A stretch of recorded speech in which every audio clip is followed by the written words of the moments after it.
Même si aujourd'hui, on va pas se mentir, évidemment, la théorie des fantasmes proprement parler et l'idée que les gens qui rapportent des cas d'inceste, c'est des fantasmes freudiens, etc., c'est quand même relativement bien déconstruit.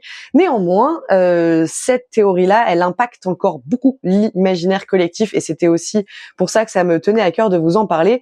Alors, j'ai fait plusieurs fois le lien, mais l'idée que les agresseurs sont séduits par les victimes, bon, bah ça, on le retrouve dans la culture du viol et ça, clairement, c'est Freud qui en a posé les bases, hein, cette idée de l'agresseur qui subit la séduction de la victime. Ça, c'est quelque chose qu'on peut plus trop entendre aujourd'hui, mais qui perdure dans des imaginaires parce que c'est ancré très profondément, parce qu'encore une fois, c'est une théorie qui a 130 ans, donc forcément, elle a eu le temps d'infuser.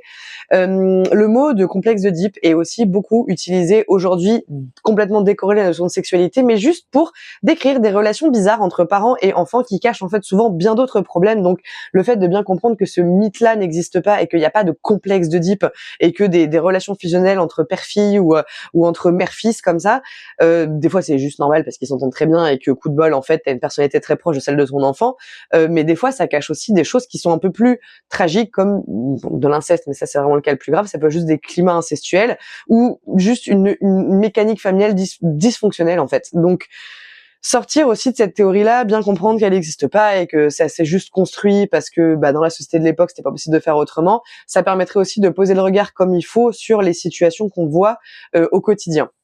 Il y a évidemment là-dedans aussi l'injonction et l'obligation de pardonner à ses parents comme si c'était vraiment la solution à quelque chose. Ça n'est la solution à rien. Je veux dire, il y a des gens, on peut pas leur pardonner ce qu'ils nous ont fait, nos parents, nos oncles, nos tantes, des gens de l'extérieur. Bref, il y a des choses qui sont impardonnables et c'est important de laisser aussi ça aux victimes. C'est de non, en fait, je ne veux pas pardonner ce truc-là.